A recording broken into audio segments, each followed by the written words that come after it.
Bien, bonjour à toutes et à tous. Alors, je vais consacrer la séance d'aujourd'hui, ce sera encore une fois à la question des métaphores conceptuelles, et je vais revenir sur les métaphores primaires. Je pense que ce sera la dernière séance sur cette question. La semaine prochaine, je vous le précise tout de suite, nous aurons une sorte de petite parenthèse par rapport à l'évolution de notre réflexion, parce que nous allons accueillir un conférencier, Gregor Perko, que vous avez peut-être vu dans un autre cours, qui est de l'université de Ljubljana en Slovénie, et qui va... j'ai saisi l'occasion de sa présence pour lui demander, c'est un spécialiste de morphologie, et il va nous parler d'une théorie particulière sur la morphologie qui s'inscrit dans le cadre des linguistiques cognitives, donc c'est tout à fait dans notre perspective, dans la perspective de ce cours, qui s'appelle la morphologie naturelle. Il existe une syntaxe naturelle, une morphologie naturelle, et cette notion de naturel, bon, il vous l'expliquera, mais elle est évidemment tout à fait en relation avec les problématiques des linguistiques cognitives. Je vous dis aussi un petit mot de quelque chose qui a eu lieu jeudi dernier. Il y a eu une deuxième rencontre de chercheurs en linguistique sur le sujet pour une linguistique cognitive de langue française. Donc il y a un ensemble de chercheurs français en linguistique cognitive qui travaillent en ce moment à essayer de trouver des équivalents français, et ce que nous essayons de faire, ça aboutira à un manuel, mais ce sera trop tard pour vous, malheureusement, mais un manuel de linguistique cognitive en langue française qui devrait paraître dans un an ou deux, si tout va bien, parce qu'aujourd'hui, nous disposons de très peu de choses en français. Il en existe un, en particulier de Nicole Delbecq, mais qui est quand même très technique, et nous, ce que nous cherchons à faire, c'est un manuel qui soit très abordable dès le niveau licence et qui permette de se faire une idée assez rapidement de ce qui existe en matière de ce qu'on entend par linguistique cognitive. Au fond, il existe assez peu d'universités dans lesquelles il y a des cours de ce genre, d'introduction à la linguistique cognitive. Ça reste en France un courant de la linguistique très peu utilisé, très peu étudié. Je vais d'abord rappeler que le dernier point que nous avons traité est celui de la typologie chez Lakoff des métaphores, enfin Lakoff et Johnson, de la typologie des métaphores conceptuelles. Nous avons vu assez bien les deux premières catégories, métaphores structurelles, métaphores d'orientation. La semaine dernière, je vous ai parlé de la métaphore ontologique. La métaphore ontologique, donc, qui est une sorte de métaphore assez fondamentale, qui permet de comprendre les expériences non physiques en termes d'événements ou d'identités, de substances, enfin des choses physiques. Le non physique est conceptualisé en termes du physique. Alors, je ne vais pas y revenir. Bon, en gros, la chose quand même la plus importante, c'est la notion d'entité, le fait que des choses abstraites soient conçues comme des entités qu'on peut prendre, qui peuvent faire des choses, comme dévorer ici, qui peuvent être fragiles, etc., etc. Donc des entités qui, finalement, vont avoir toutes sortes de propriétés qu'on peut observer dans le cas d'entités physiques. La réflexion sur ces métaphores ontologiques conduisait assez naturellement Lakoff et Johnson à réfléchir sur le privilège de la dimension physique de l'expérience, dans la mesure où, en effet, puisqu'on conceptualise le non physique, donc mettons tout ce qui est social, culturel, émotionnel, etc., à partir du physique, l'idée assez naturelle serait que, au fond, l'expérience physique est une expérience primordiale pour l'être humain, et les autres expériences utilisent l'expérience physique pour exister. Bien. Alors, cette réflexion sur laquelle je ne reviens pas, mais je la résume très brièvement, conduisait à distinguer le plan de l'expérience, sur lequel il n'y a pas de privilège de l'expérience physique. Les expériences physiques sont des expériences parmi d'autres, comme les expériences émotionnelles, sociales, affectives, etc., toutes les expériences non physiques de l'être humain. Mais en revanche, du point de vue conceptuel, il y a bien une hiérarchie. Donc, nos expériences sont toutes sur le même plan. Ce que je vis du point de vue physique n'est pas n'est pas, comment dire, plus primordial que ce que je vis du point de vue émotionnel, par exemple. Mais en revanche, on observe que l'être humain conceptualise le non-physique en des termes du physique. Donc, vous voyez, c'est important de bien comprendre cette distinction. Pas de priorité du physique au plan de l'expérience, au plan phénoménologique, mais une priorité au plan conceptuel. Bon. Alors, évidemment, cette notion de priorité nous conduit assez naturellement à la notion de métaphore primaire.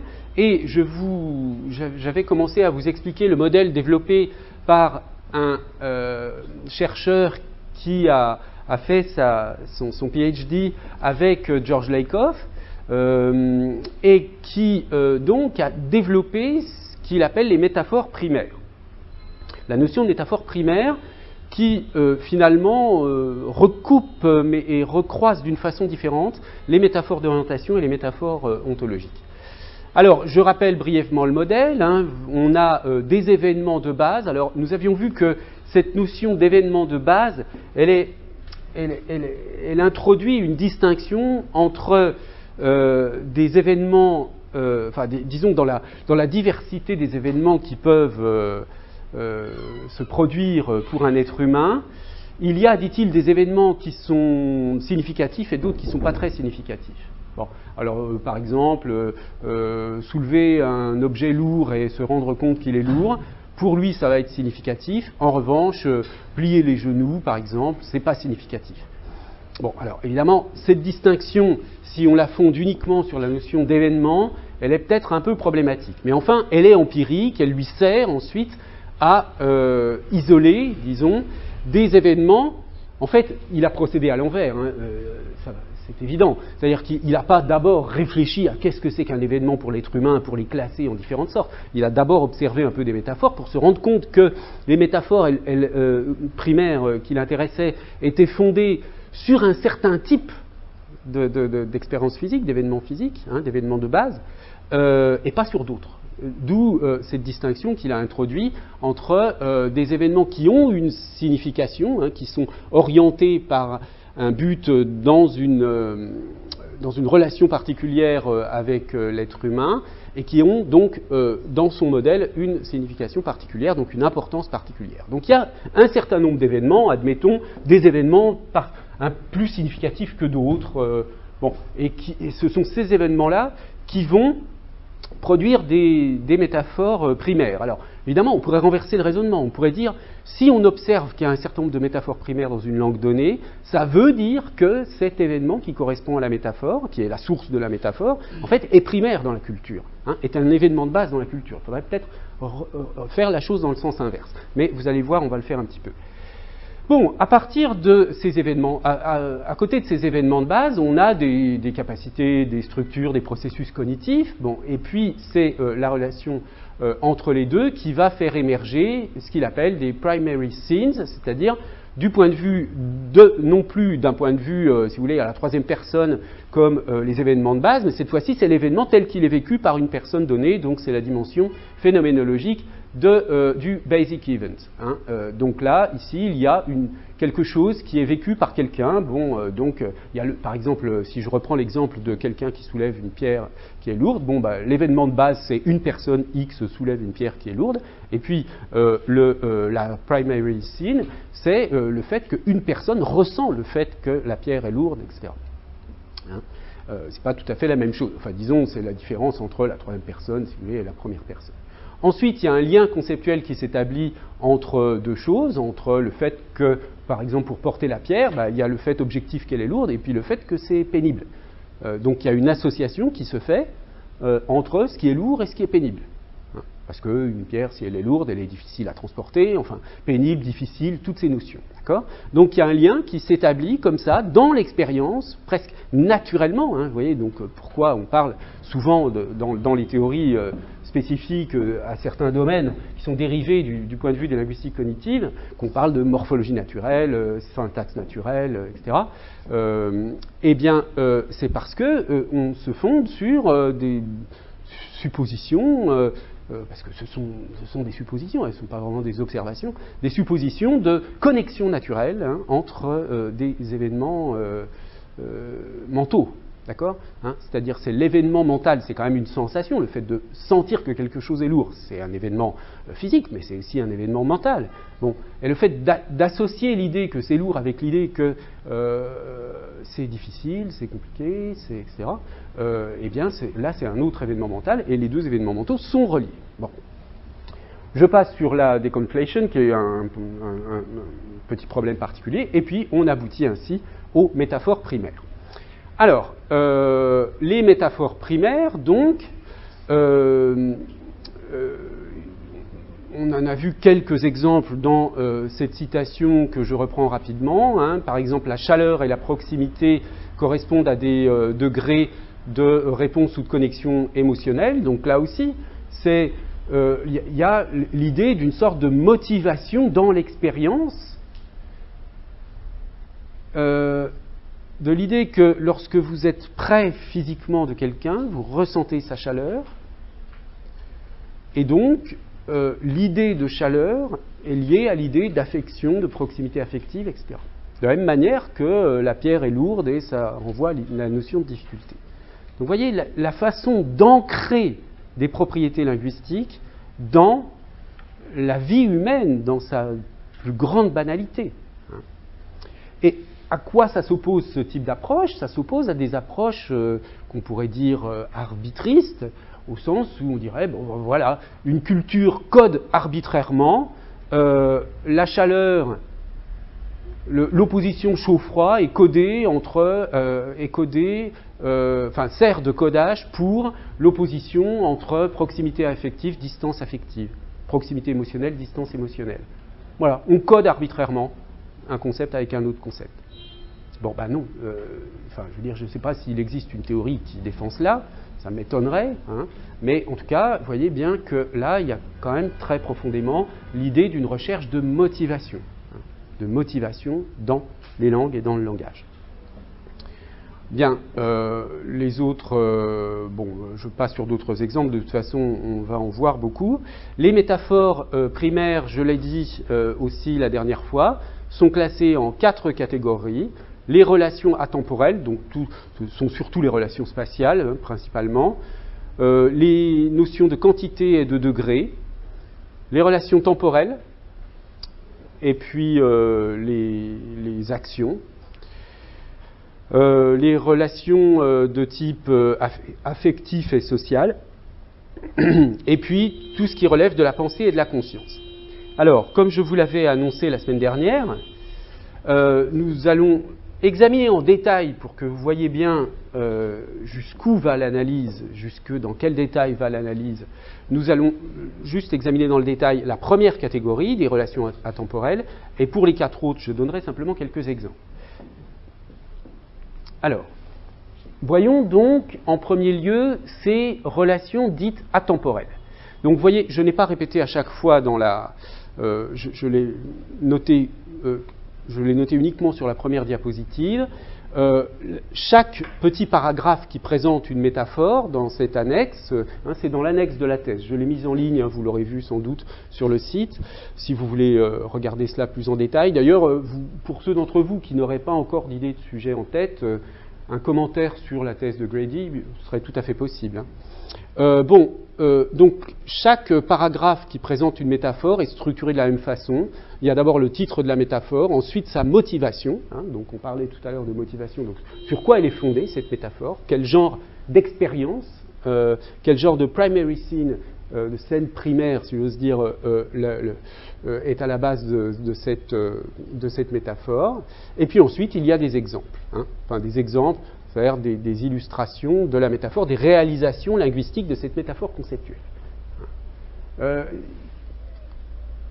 Quand on dit exemple de métaphore conceptuelle, c'est un peu, c'est un raccourci commode, mais il faut bien avoir en tête qu'un exemple de métaphore conceptuelle, c'est par exemple ça, les attributs sont des possessions, l'essentiel est interne, etc. Ça, ce sont des exemples de métaphore conceptuelle. Mais quand on donne une phrase qui s'interprète via une métaphore conceptuelle, ce ne sont pas des exemples de métaphores conceptuelles, ce sont des exemples de réalisation linguistique de métaphores conceptuelles.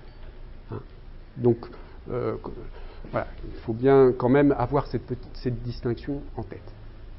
Alors, première métaphore, donc les attributs sont des possessions. Donc, les attributs ou les prédicats, si vous voulez, les propriétés, sont des possessions. Donc, la motivation, c'est l'idée qu'il y a une corrélation entre le point de référence, entre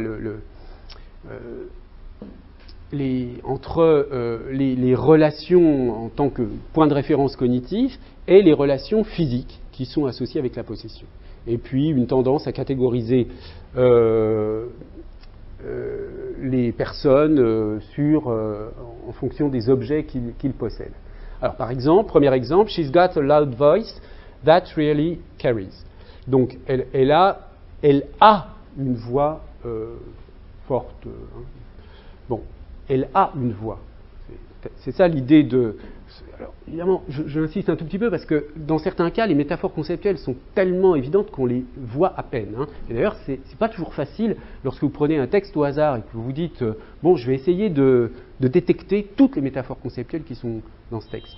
On a toujours peur d'en oublier parce que certaines sont assez difficiles à voir. Mais la voix, la personne dont on parle, elle a cette propriété d'avoir une voix loud, donc je sais pas, on peut dire forte, d'accord, une voix qui porte, oui, puissante, oui, mais c'est une propriété de cette personne qu'elle a une voix comme ça. Donc là, on est bien dans la notion d'attribut, c'est ça qu'on entend par attribut, une propriété. Mais cette propriété, elle ne l'a pas au sens d'une possession. Ma voix, je ne l'ai pas comme j'ai, je sais pas, un porte-monnaie dans ma poche. Bon. Donc il y a bien une métaphore conceptuelle là-dessous. Un attribut, comme la voix, est vu comme une possession. Là, c'est pour un humain. Et puis là, vous voyez, cette peinture, ce tableau, a une forte personnalité. C'est la même chose. Le verbe avoir est utilisé ici. Si on prend le verbe avoir, alors, mais évidemment c'est tout un problème d'analyse linguistique là. Si on prend le verbe avoir comme ayant un sens de base de possession, ici on a quelque chose comme une propriété du tableau dont il est question, et de nouveau, ce n'est pas le tableau qui possède quelque chose. Mais vous voyez que cette analyse présuppose quand même qu'on considère que toutes ces phrases s'interprètent à partir d'un sens de base concret de avoir. Avoir, c'est posséder.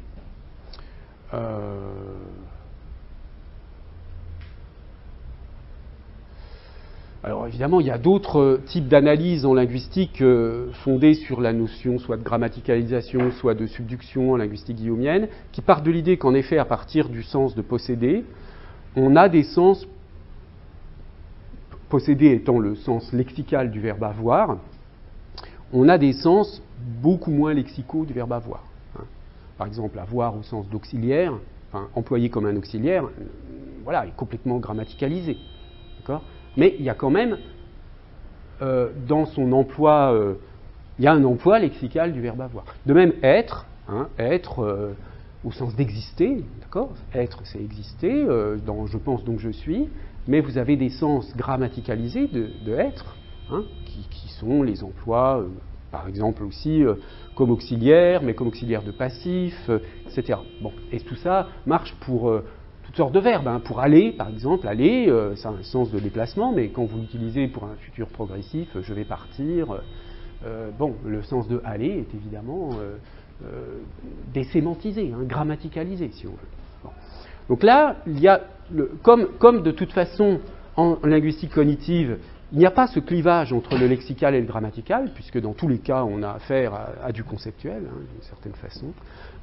Eh bien, on n'utilise pas cette notion de lexical et de grammatical. Mais elle existe quand même, mais bon, on ne l'utilise pas dans l'analyse. On part de l'idée qu'il y a conceptuellement une relation, disons, abstraite, comme la possession, qui est exprimée à l'aide d'une métaphore conceptuelle qui relie les attributs aux possessions. Deuxième exemple, ce qui est essentiel est interne, est au cœur des choses. Donc, la motivation de cette métaphore, c'est la corrélation entre les caractéristiques internes des objets et leurs propriétés essentielles. Par exemple, l'intérieur qui est dur d'une pierre opposé à sa couleur. Hein. Donc dans une pierre, il y aurait le cœur de la pierre qui est très dur et puis l'extérieur qui est... Bon. Donc l'interne et l'externe. Alors par exemple, it's what's on the inside of a person that counts. C'est ce qui est à l'intérieur d'une personne qui compte. Bon, voilà,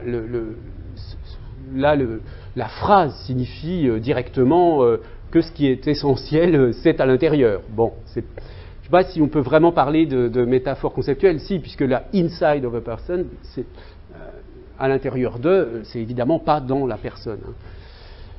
Elle a seulement un charme de surface. Bien, donc là, on voit bien que l'utilisation de surface superficielle pour désigner des choses qui ne sont pas importantes, par opposition à centrale, etc., pour dire ce qui est important, le problème central, etc., etc. Hein. On voit bien, là il y a une corrélation très nette, enfin je veux dire un lien entre l'idée que ce qui est physiquement interne dans une chose est associé à l'idée que c'est le plus important, et puis ce qui est extérieur, l'apparence, est le moins important. Troisième métaphore, le degré avec lequel un attribut est défini, le degré avec lequel un attribut définit une entité, c'est la profondeur.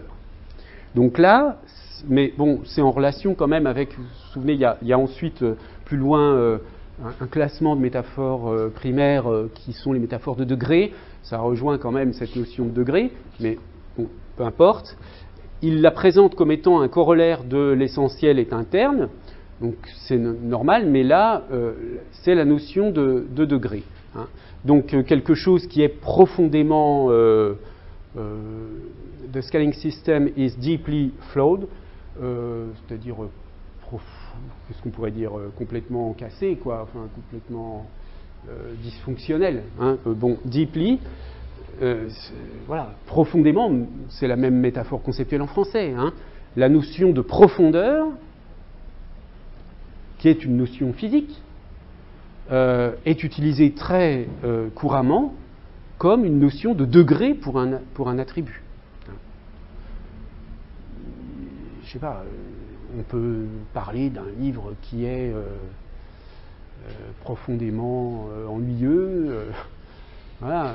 Bon, donc c'est l'intensité d'un attribut. La nature d'une entité est sa forme. Alors ça, j'étais assez surpris par cet exemple. Donc c'est la motivation, c'est la tendance à former des inférences sur des objets à partir de leur forme. Hein. Il y a une corrélation entre la forme de l'objet et le comportement de cet objet, enfin ce qu'on peut en faire, etc. Alors l'exemple qui est donné, c'est la démocratie prend différentes formes dans différents pays. Alors là aussi, c'est typiquement un genre d'exemple où on ne la verrait pas, la métaphore conceptuelle, que la démocratie a différentes formes. Là, c'est vraiment une métaphore conceptuelle inscrite dans le lexique. Hein. Et même, je ne sais plus s'il donne cet exemple ici ou ailleurs, il y a être en forme. Là aussi, c'est une métaphore conceptuelle en réalité. Hein. Donc à partir de la notion physique de forme. D'accord ? Et là, parler de la forme de quelque chose de non physique, la forme de la démocratie, la forme d'un cours, la forme d'une théorie, je ne sais pas, tout ce qu'on veut, hein, c'est toujours une façon physique de parler de choses non physiques. Hein. Donc c'est encore une métaphore conceptuelle. La condition est la forme. Ah oui, c'est là, être en forme. Hein. Donc c'est l'idée ici, vous voyez, le comité est en bonne... est en bonne forme, est en assez bonne forme cette année, je ne suis pas très en forme ces jours. Donc là, c'est la corrélation entre la condition d'un objet et son intégrité physique apparente qui inclut sa forme. Donc, être en forme, c'est vrai que quand vous regardez dans le TLFI, c'est dans l'article forme qui désigne la forme d'un objet à l'origine. Hein. Donc on a vraiment là une extension analogique, qui correspond à une métaphore conceptuelle. ce qui est certain est ferme. Donc firm, c'est comme ferme en français, hein, ferme mais au sens physique. Donc la corrélation, hein, elle est exprimée là d'une manière, oui, ferme, stable, je ne sais pas comment on pourrait dire pour traduction de firm. Donc là, la motivation est exprimée d'une manière négative. Hein, l'incertitude est liée à quelque chose qui n'est pas très ferme, hein, c'est-à-dire liée au fait que des formes ou des localisations d'objets sont un peu flottantes, quoi, disons. Alors, donc, deux exemples. Les plans pour ce voyage ont finalement été confirmés. Hein, oui, d'ailleurs, en français, confirmé. Il y a une origine étymologique qui renvoie à ferme. Next year's budget is fairly solid at this point. Donc là, c'est exprimé avec l'adjectif solide. Donc quelque chose qui est solide et certain. Hein. Solide, ferme, renvoie à l'idée de certitude. Les constituants sont des contenus. Alors là aussi, c'est quelque chose à quoi on ne pense pas forcément. Hein. Quand on dit « il y a 7 jours dans la semaine », la semaine, c'est pas... Enfin, je veux dire, on peut la voir, la conceptualiser, en effet, c'est ce qu'on fait, hein, comme un ensemble de jours, et puis dans cet ensemble, il y a plusieurs jours. D'accord ? Mais c'est une conceptualisation. Hein. Un jour, c'est pas dans une semaine. Ça constitue.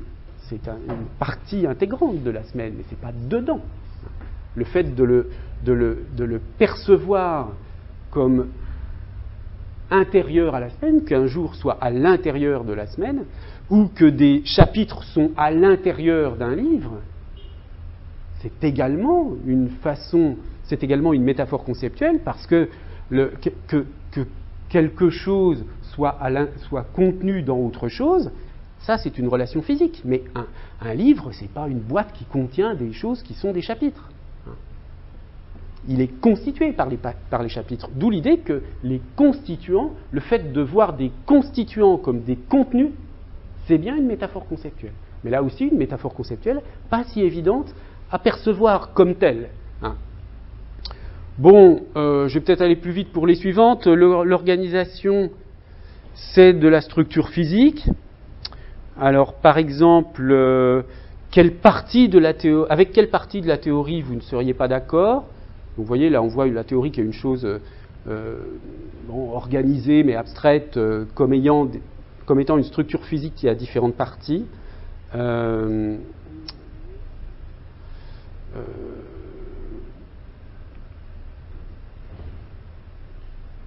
Alors, on va peut-être pas toutes les commenter. Il y en a, il y en a beaucoup. Vous voyez, la fonctionnalité, c'est alors erectness, je vois pas bien comment le traduire en français, à part par érection, mais érection dans un sens purement physique, hein, enfin physique, je veux dire au sens matériel. Là, on pourrait trouver toutes sortes de motivations, hein, pour cette métaphore conceptuelle, mais passons. Donc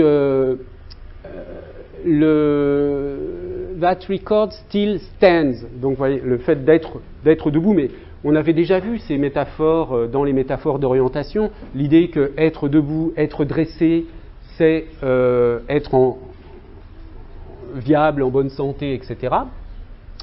L'assistance, c'est un support physique. Hein, voilà, la notion même, le terme de support, support en anglais, hein, parce qu'évidemment on utilise beaucoup l'anglicisme en français, mais c'est aussi l'idée à l'origine d'un support physique qui va servir ensuite de support au plan non physique. La relation physique, l'interrelation, c'est une connexion physique. Alors, par exemple, là j'ai traduit, parce que c'est peut-être pas si évident à traduire, l'émigration a menacé de déchirer le tissu de cette petite société. Hein. Donc là, ici, il y a une connexion physique qui exprime la notion de tissu qui est déchirée, donc défait. là, avec le même verbe, hein, le président a réussi à tisser toute une coalition. Donc là, il y a bien l'idée, quand on tisse les choses ensemble, il y a une connexion physique qui s'établit et qui est interprétée, donc qui sert de base, de source à une métaphore sur la relation. Les catégories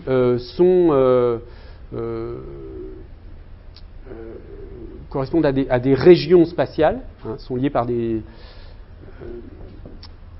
régions spatiales. Alors, oui, ils sont conçus comme des régions spatiales. Hein. Est-ce que les tomates sont dans la catégorie des fruits ou des légumes? Bon, c'est un peu le même genre de problème que précédemment. Ici, c'est intéressant, ça, la similarité, c'est de la proximité. Hein, vous voyez, son style de chant est à des lieues du mien. Hein, donc la grande différence est vue comme une grande distance, et la proximité, là, ces entreprises ne sont pas tout à fait les mêmes, mais elles sont proches. Hein, donc pas tout à fait les mêmes, mais proches. C'est l'idée que être proche, c'est être pareil. Là, si, c'est une métaphore conceptuelle extrêmement importante. Bon, on est presque au bout. La similarité, c'est un alignement. Par exemple, dire qu'il y a des parallèles entre des romans. Donc, ils sont similaires, ils sont parallèles. L'existence, c'est le fait d'être ici.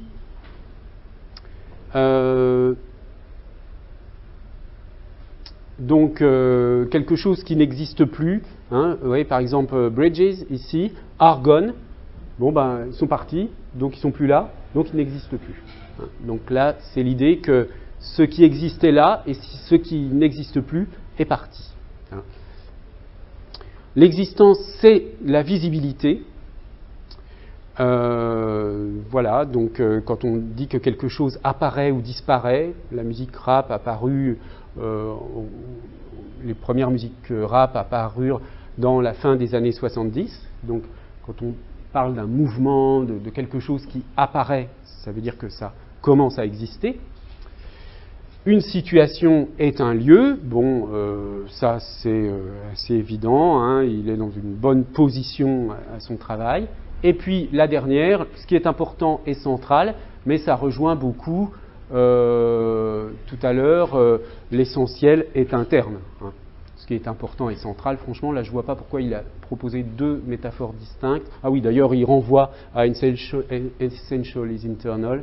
Donc là, vous voyez, il y a un certain nombre de métaphores conceptuelles qui sont, enfin de métaphores primaires qui sont développées ici, qui sont donc qu'on pourrait regrouper, hein, on pourrait en retirer un peu moins. Et puis il y en a une dernière, pardon, j'oubliais, les rôles contextuels sont des lieux.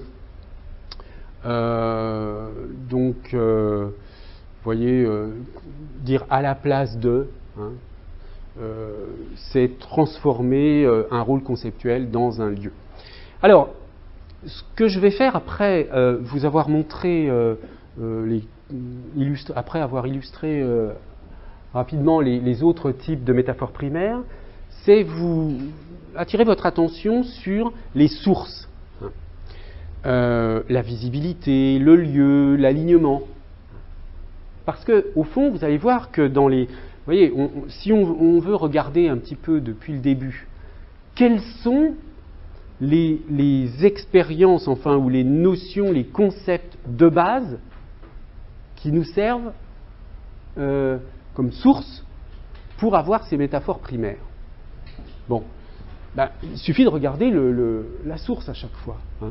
L'idée de possession, l'idée d'interne, l'idée de profondeur, l'idée de forme, le concept à nouveau de forme, quelque chose qui est solide, ferme, etc. Le rapport entre contenant et contenu, la structure physique en général,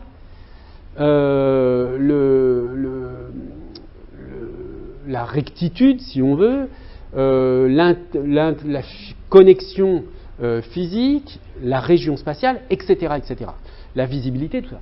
Et à la fin, je vous proposerai une synthèse qui relève l'ensemble de toutes les sources qui sont observables à partir, enfin qui sont énumérés finalement par Grady, pour avoir une sorte d'idée un peu complète de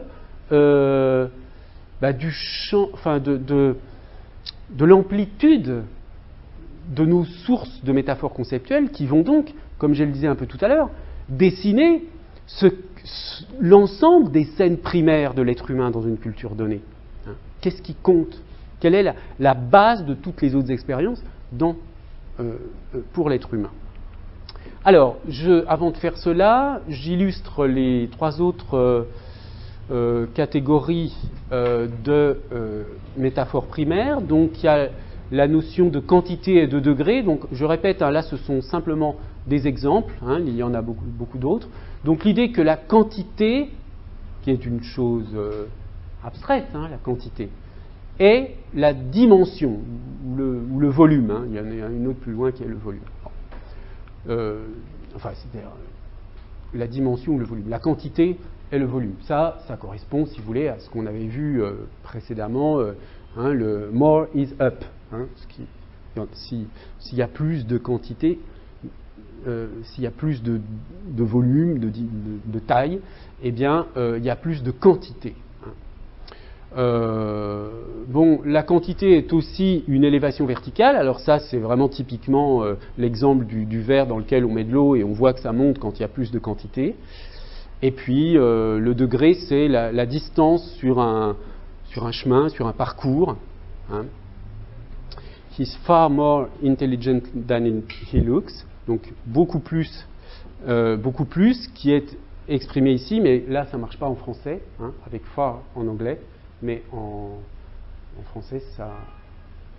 je veux dire, l'anglais a aussi la possibilité de dire much, much more. Mais en français, on n'a pas de métaphore conceptuelle équivalente pour dire que plus, c'est plus loin. Je ne sais pas, en allemand, il y a l'équivalent, non? Oui? Et ce serait quoi?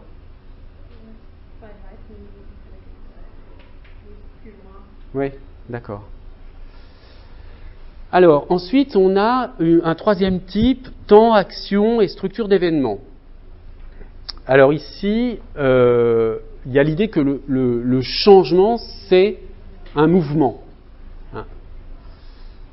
Un mouvement, donc l'exemple, c'est ma voiture va de mal en pire ces derniers temps. Va de mal en pire. Donc, c'est l'idée d'aller. Mais je ferai la même remarque. Tout à l'heure, je vous ai parlé du verbe, des auxiliaires, être, avoir, mais aller, c'est la même chose. Il y a quand même cette idée qu'on a un sens de base concret qui est de déplacement et qui va servir ensuite par une sorte de grammaticalisation, de verbe qui signifie autre chose. Mais c'est une chose de parler du phénomène de grammaticalisation en général, et puis c'en est une autre que de regarder de près quelles sont les sources concrètes qui vont ensuite servir à la grammaticalisation. Bon, les états sont des lieux.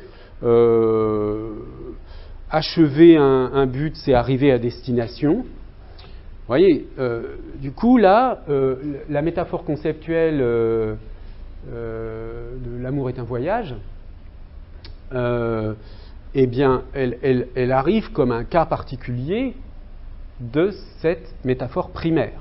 Donc, vous voyez que ça conduit à voir les métaphores structurales différemment, parce qu'elles ne sont plus indépendantes comme une sous-catégorie, mais elles sont dérivées sur des métaphores primaires. Donc, cette analyse des métaphores primaires remet quand même en question le classement de Lakoff.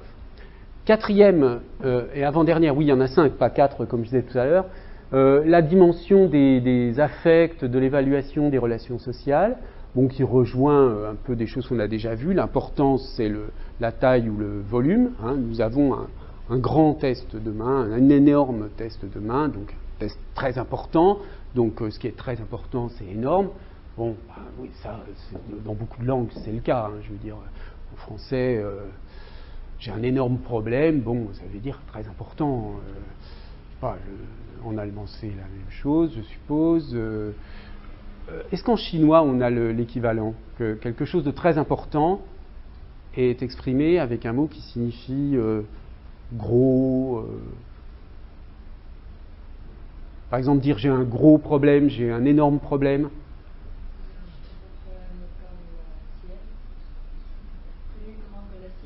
Ah oui, d'accord, un problème plus grand que le ciel.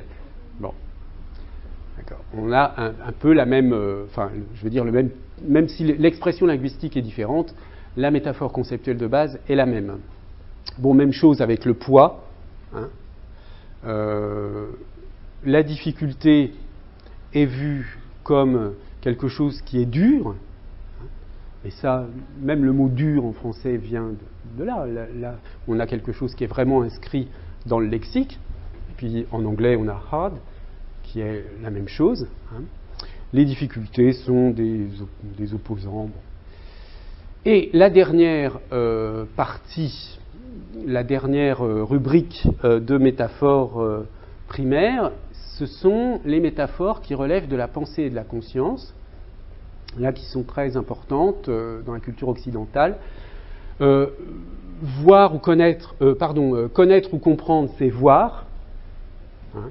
Alors là, ça c'est très important même. Enfin, je veux dire, on trouve ça chez Platon. Enfin, c'est vraiment l'idée que la connaissance est liée à la vision. Ça a imprégné notre culture depuis très très longtemps. Hein.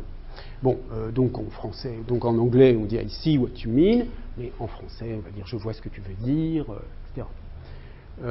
En chinois, on a aussi le même genre de choses. Je vois ce que tu veux dire. Voir pour dire comprendre.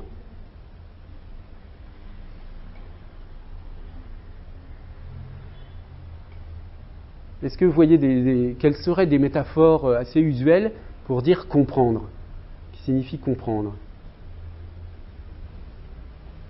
Il y a une expression qui dit 眼见为实, c'est-à-dire quand on voit, on doit le croire, si on ne voit pas, on ne peut pas. Ah oui, je vois ce que je crois. Enfin oui, je ne crois que ce que je vois. Ouais. C'est pas tout à fait la même idée quand même.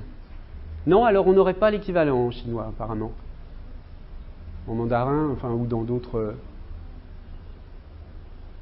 Bon, passons. Mais si ça ne vous vient pas à l'esprit, c'est que manifestement, c'est pas si courant. Alors que dans des langues européennes, c'est extrêmement courant. Vous voyez, mais là, je pense qu'il y a vraiment une sorte de bifurcation culturelle très importante. Hein.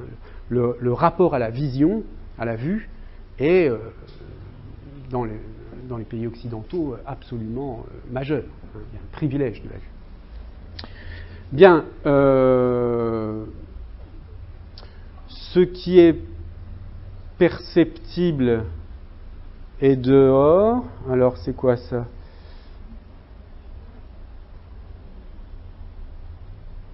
Fait apparaître, oui, voilà. Ce qui se perçoit est à l'extérieur. Hein. Par exemple, that sweater brings out the blue in your eyes. Donc, ce pull met en valeur le bleu de tes yeux. Donc, fait apparaître, brings out. Hein. Donc, il y a l'idée que l'idée que ce qui est mis à l'extérieur est perceptible.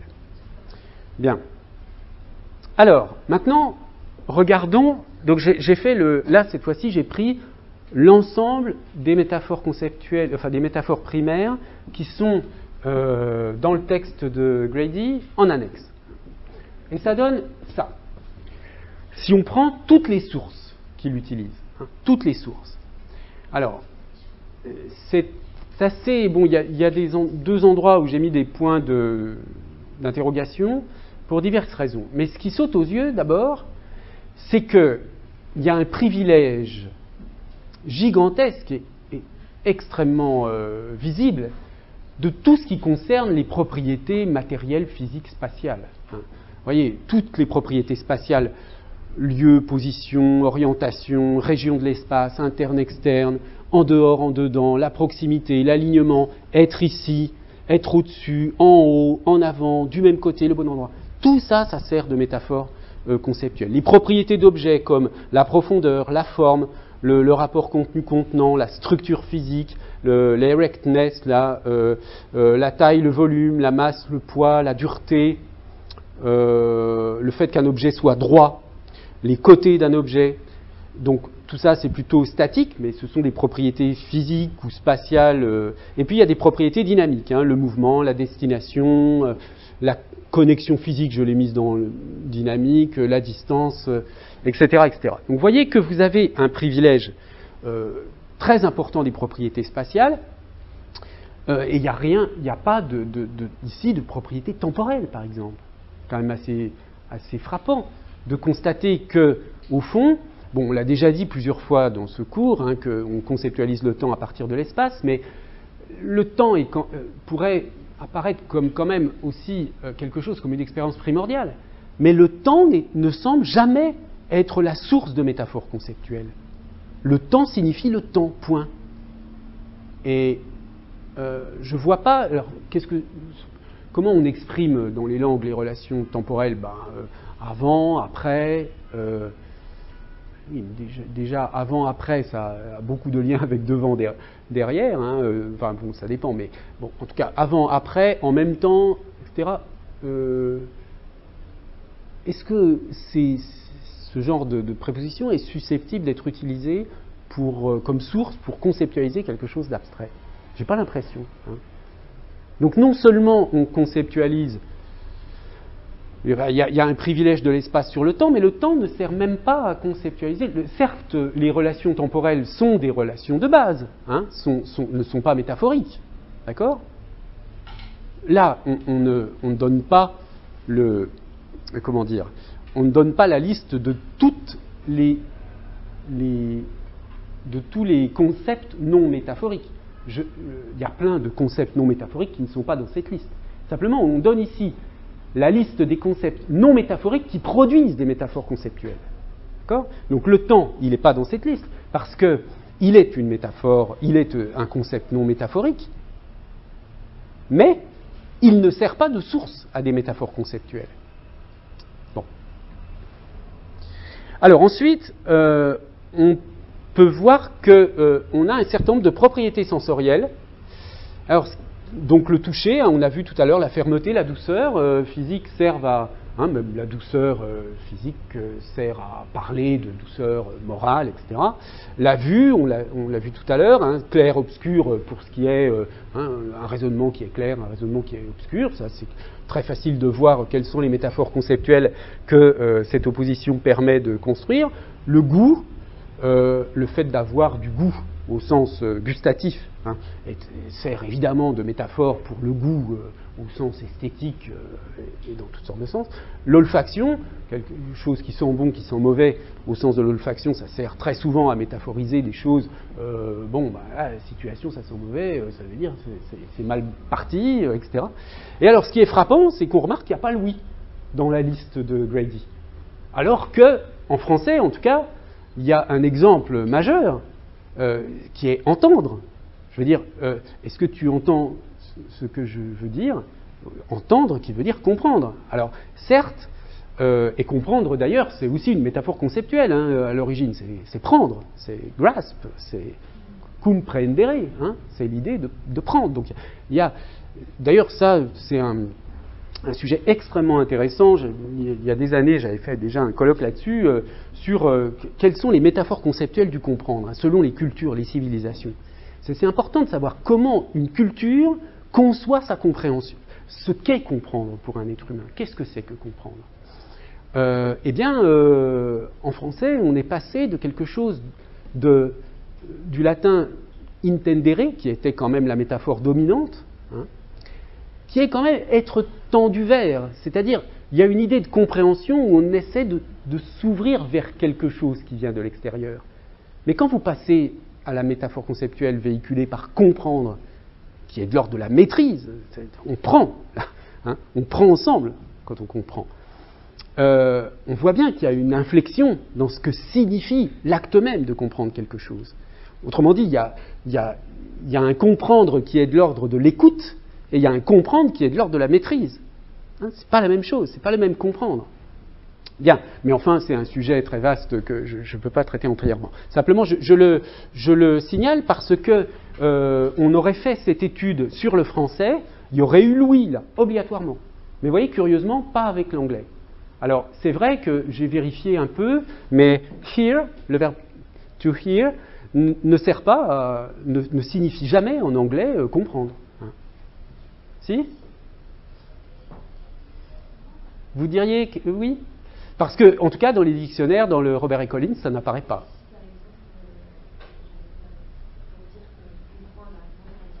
Pardon? Par exemple, si I hear you, dans le Oui. j'entends l'argument. Oui, d'accord, d'accord. Oui, j'entends ton argument au sens de je le comprends. D'accord. Et de savoir aussi? On peut dire I heard that, mais en fait, Au sens de j'ai entendu parler quand même, non? Oui, Mais- comme sens de base, mais ça veut dire après? ça, peut-être que je l'ai lu Mhm. et que j'ai Mhm. compris. D'accord. Bon, alors très bien. Admettons que ce soit, je vous fais confiance. Moi, j'ai regardé très rapidement, comme ça, sur la version électronique du Robert et Collins. J'ai pas trouvé d'exemple qui disait cela, mais il n'empêche que Grady ne l'a pas mis. Oui. Il est plus long dans le dictionnaire en tant que comprendre. Ah oui. Ah bah alors j'ai regardé trop vite. Donc avec quel genre d'exemple? She can no longer hear well and is becoming deaf. Ils disent que c'est pour entendre aussi dans le sens percevoir une information, dans le sens une colère, elle n'entend plus, elle perçoit plus, donc elle devient sourde. Ah oui, mais c'est pas tout à fait comprendre, la percevoir. Ils mettent percevoir, mais. Là, c'est plutôt une extension de sens, hein, c'est-à-dire de entendre visuellement à percevoir. Je sais pas, mais enfin bon, il faudrait regarder ça de près. Hein, là, on fait ça un peu approximativement, mais ça mériterait d'être examiné. Vous voyez, ça pourrait aussi être un travail intéressant de voir, dans différentes langues, si la métaphore, si l'ouïe sert de métaphore conceptuelle, sert à construire des métaphores primaires pour parler d'autre chose.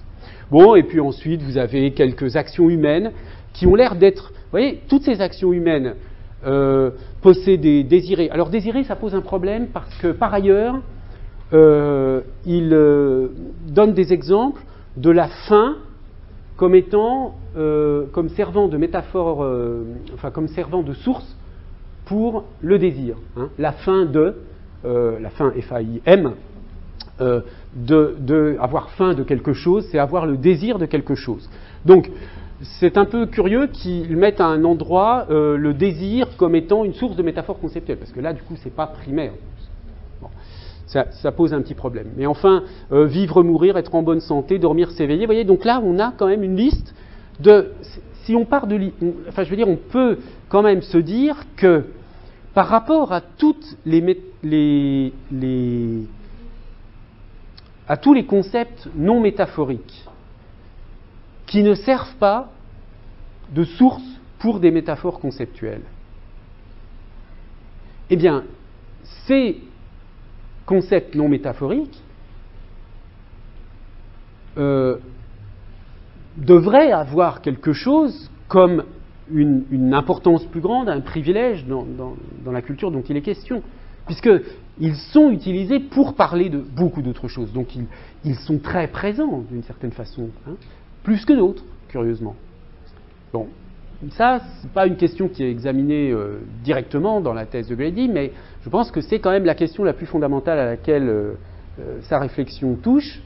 Et là, bon, on est dans un cours, hein, on n'est pas dans un séminaire de recherche, mais il faudrait aller un peu plus loin pour essayer de voir est-ce qu'il y a vraiment une sorte de privilège de ces concepts-là par rapport à d'autres, dans la mesure où ils sont la source possible de métaphores conceptuelles, tandis que d'autres ne sont pas des sources possibles de métaphores conceptuelles.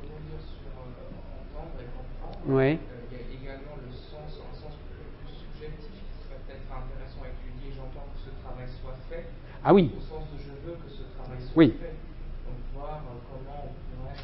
Exactement. Non, là, vous prenez, tout à fait, vous prenez le problème dans le sens inverse, c'est-à-dire qu'on va voir l'ensemble de tout ce que peut supporter entendre comme problème. Moi, je partais de la compréhension et de quelles sont les métaphores conceptuelles possibles de la compréhension, donc comprendre, entendre, et puis il y en a d'autres. Hein, en anglais, understand, donc là il y a quand même l'idée de quelque chose qui est dessous et qui supporte, etc., qui est un peu proche de l'allemand verstehen, mais en allemand on a aussi begreifen, pour saisir. Bon, mais ça c'est un très beau sujet, peut-être on en reparlera un jour, mais sur les métaphores conceptuelles du comprendre. Oui. C'est sur le sujet d'entendre, ouais. Il y a le son, c'est aussi une métaphore. Le son. Deaf to my wishes. Okay. Ah oui, sourd, être sourd à. Ah oui, très bien, oui, c'est vrai. Être sourd à des arguments, par exemple, on le dit aussi en français. Ouais, d'accord.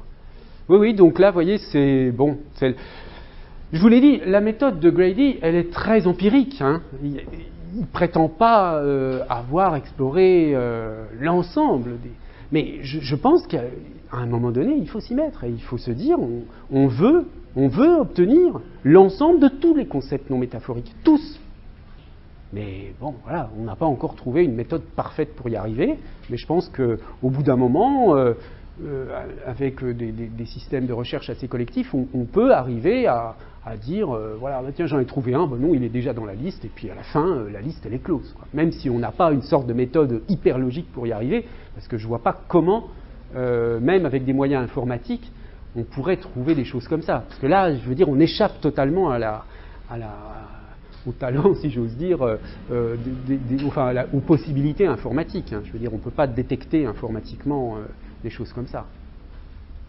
Voilà, eh bien, écoutez, je vous remercie de votre attention. Et puis donc, je vous rappelle, la semaine prochaine, on fait une parenthèse sur la morphologie, enfin une parenthèse, mais qui reste entièrement dans le sujet. Voilà.